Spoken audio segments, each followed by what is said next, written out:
आपण पाहत आहात सत्य, रोखठोक, निर्भीड बातम्या दाखवणारे न्यूज चॅनल जनहित मराठी न्यूज. केज अंबाजोगाई तालुक्यातील सर्वच साखर कारखाने 2800 रुपये पहिली उचल देण्यास तयार.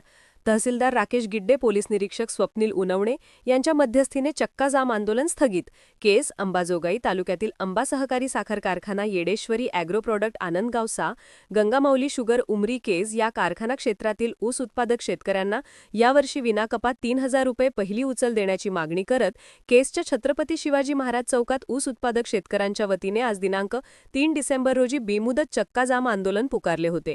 आंदोलनाच्या धास्तीने पोलीस प्रशासन व तहसीलदार केज यांच्या मध्यस्थीने साखर कारखानदारांचे शेतकी प्रतिनिधी व आंदोलक शेतकरी नेते पदाधिकारी यांची आज दिनांक 3 डिसेंबर रोजी केस तहसील कार्यालयात संयुक्त बैठक घेण्यात आली.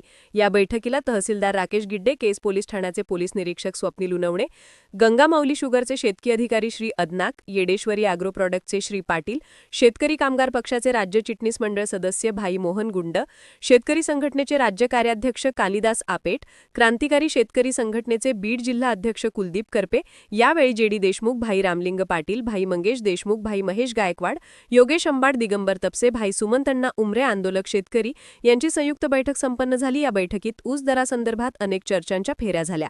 शेवटी सर्व साखर कारखान्यांनी यावर्षी गाळप होणाऱ्या ऊसाला पहिली उचल विनाकपात 2800 रुपये देण्याचे मान्य करत चक्का जाम आंदोलन स्थगित करण्याची विनंती केली व अंतिम ऊस दर रेव्हेन्यू शेअरिंग फॉर्म्युलानुसार देण्याचे निश्चित केले.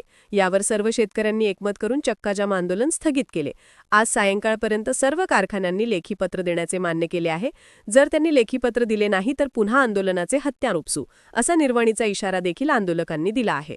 पोलीस निरीक्षक स्वप्नील उनवणे, पोससह संदीप मांजरमे, पोलीस बंदोबस्त चोख ठेवण्यात आला. जनहित मराठी न्यूज चॅनलना लाईक करा, शेअर करा आणि सबस्क्राईब करा.